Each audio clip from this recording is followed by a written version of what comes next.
Bah, Antoine, qu'est-ce que tu fous là? Hmm. Tu sais qu'on est censé tourner la vidéo pour Madame Web? Oh non. Bah si. Oh. Ok. Mais comme le film fait aucun effort, je ferai pas plus d'efforts que ça pour la tourner.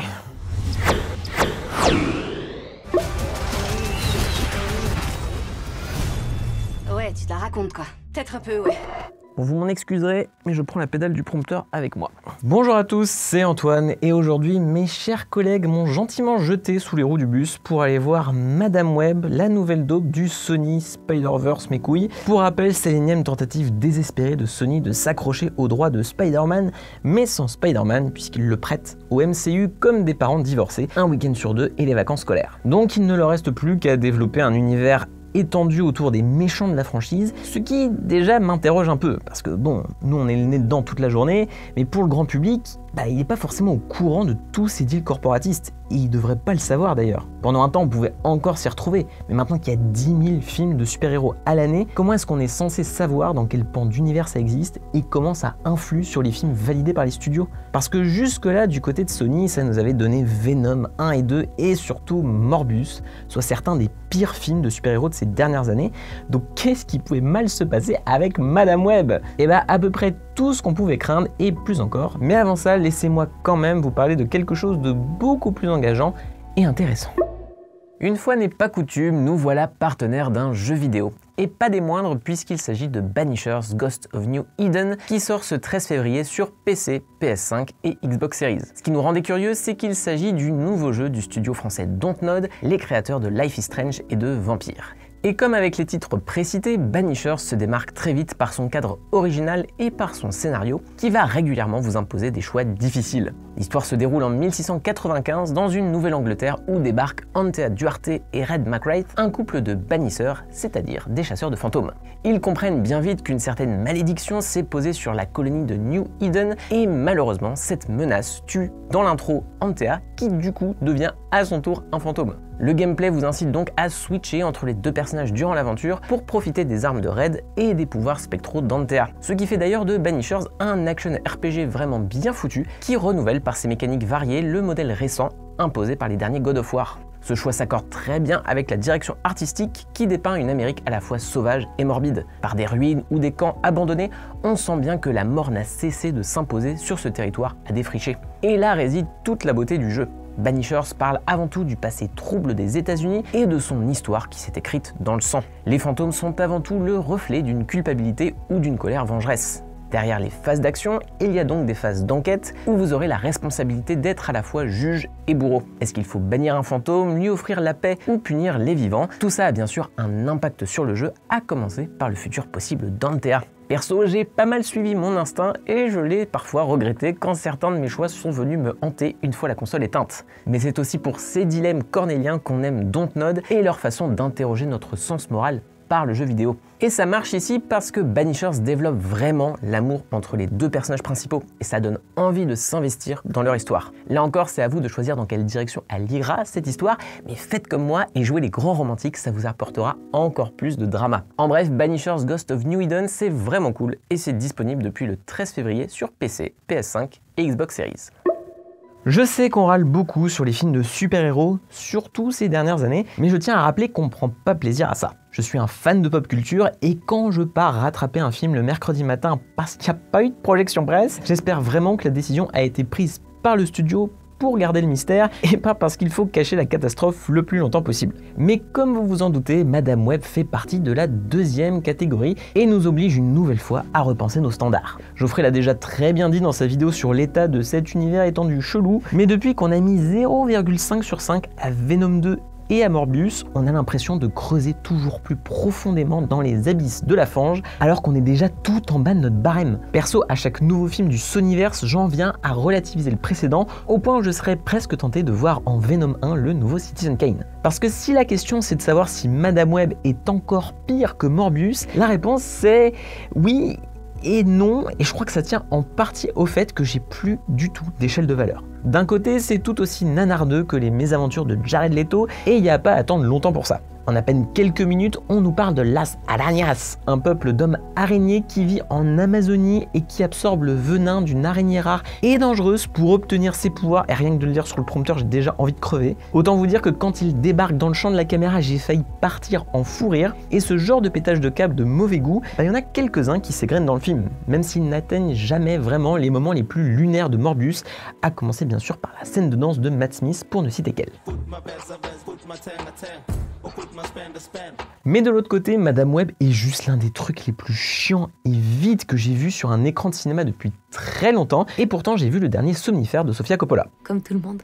On sent que personne n'a envie d'être là, à commencer par Dakota Johnson et son jeu de lemming neurasthénique. C'est tellement le vide dans son regard que j'avais l'impression de la voir en direct se demander ce qu'elle devait faire dans la scène en cours. Et en même temps, je la comprends, puisqu'il semblerait que le film ait beaucoup changé depuis qu'elle avait rejoint le projet, et ça se sent. De la même manière que les autres immondices de Sony, Madame Web n'est qu'un agrégat de réflexions marketing contradictoires qui se font la guerre en permanence au point de foutre en l'air le concept même du film. Alors pour rappel, même si tout le monde s'en bat la race, Cassandra Webb est une paramédic qui découvre qu'elle peut voir l'avenir grâce au pouvoir de l'araignée que sa mère a traqué en Amazonie. Didascalie, je souffle du nez. Et du coup, elle se rend compte qu'elle doit protéger 3 futures Spider-Woman qui se font traquer par un Spider méchant qui veut les tuer avant qu'elle ne le tue dans le futur. Je sais plus dans quel univers étendu c'est censé se passer, mais visiblement personne n'y a vu Terminator. Le truc, c'est qu'il y avait quand même matière à rendre le concept un tant soit peu ludique sur le papier. D'autant que Madame Web n'est pas vraiment un film de super-héros avec plein de bastons en CGI et des super-humains qui s'envoient dans des buildings. Le concept est justement un concept pour scénaristes.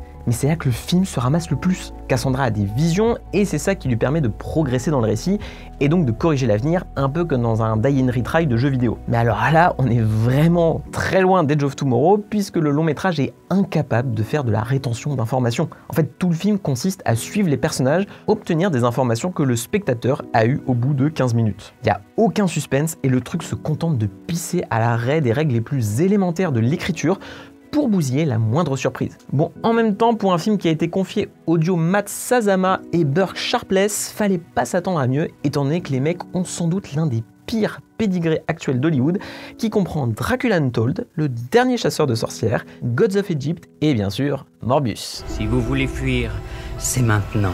Comme d'habitude, on sent que le tout a été gentiment charcuté au montage et reshooté dans tous les sens, surtout au niveau du climax. Et ça encapsule peut-être ce qu'il y a de pire dans les films de super-héros actuels. Ça veut tellement se prendre au sérieux que ça traîne la patte le temps que l'héroïne appréhende ses pouvoirs, alors que je sais pas, on a vu ça 1000 fois, et du coup, une fois tout le tunnel explicatif posé, on rush le reste. Là, c'est carrément comique, puisque ça se conjugue avec ce que j'évoquais plus tôt. Madame Web est tout le temps piégée par le fait que Cassandra doit comprendre ce qui se passe, donc toutes les 3 secondes, elle laisse ses 3 protégés de côté pour partir faire des trucs dans son coin. On dirait Gandalf dans le Hobbit qui abandonne les nains pour aller vivre de meilleures aventures. Et quand je dis faire des trucs dans son coin, ça veut dire passer de New York au Pérou en un raccord. Le truc est aberrant à ce point-là. D'ailleurs, le montage, parlons-en, parce que bordel, si je suis allongé, c'est aussi parce que j'ai mal au crâne depuis ma séance. Pour des raisons de scénario, Madame Web est censée se dérouler dans le passé de 2003, mais le film est tout aussi ringard dans sa fabrication que s'il avait été fait à cette époque-là.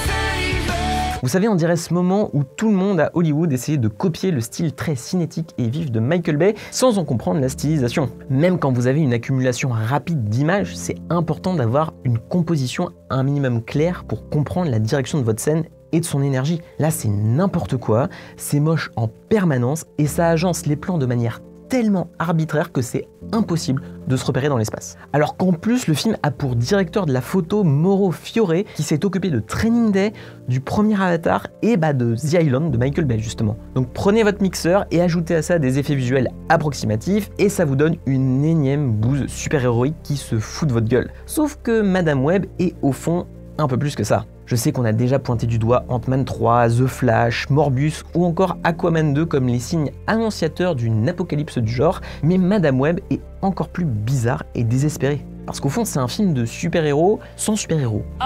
Alors désolé pour le mini-spoil, mais si vous vous attendiez à voir Sydney Sweeney, Isabella Merced et Céleste O'Connor porter le costume de Spider-Woman, faudra repasser parce que ça n'existe que dans les visions de Cassandra.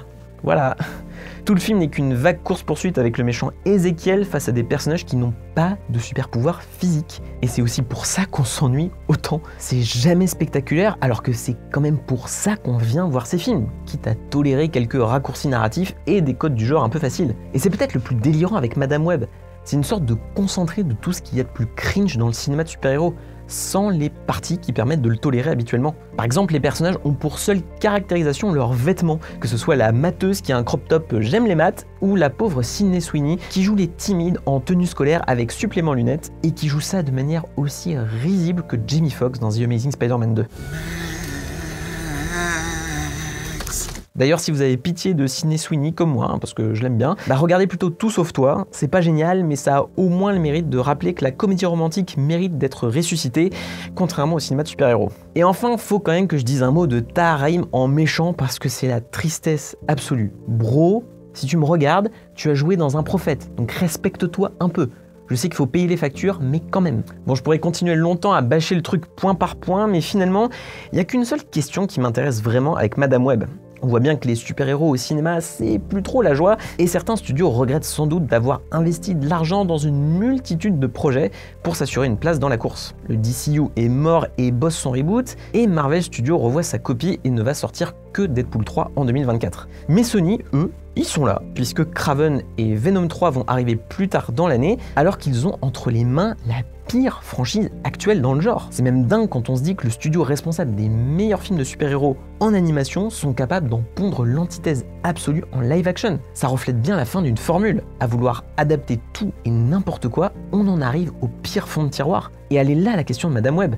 À qui ce film s'adresse? C'est trop chiant pour la plupart des spectateurs puisqu'il n'y a pas d'action, et c'est trop mal adapté pour intéresser les fans hardcore des comics qui commencent à déserter les salles. Mais au moins je suppose que ça représente bien le néant intersidéral de ce truc qui s'impose déjà comme l'un des pires films de l'année et surtout comme l'un des trucs les plus insignifiants qui soient. C'est 2 heures de ma vie qu'on ne me rendra jamais, donc si vous le voulez bien, je retourne faire ma sieste. Bon ok, juste avant, je vous rappelle quand même que c'est important de soutenir Écran Large, et là ça l'est encore plus parce que je suis tout triste, et oui, je n'ai pas peur de faire du chantage affectif. Pour financer ma prime de pénibilité, vous pouvez vous abonner à notre site contre quelques euros par mois, ça vous donne accès à des dossiers exclusifs, et récemment, on a étendu l'offre. Donc ça regroupe des réflexions édito sur l'actu, des analyses de films ou encore des bilans box-office. Le lien est en description. Sur ce, je vous dis à la prochaine, et si vous osez, vous risquez à voir Madame Web, n'hésitez pas à raconter votre trauma de guerre en commentaire. Allez, ciao!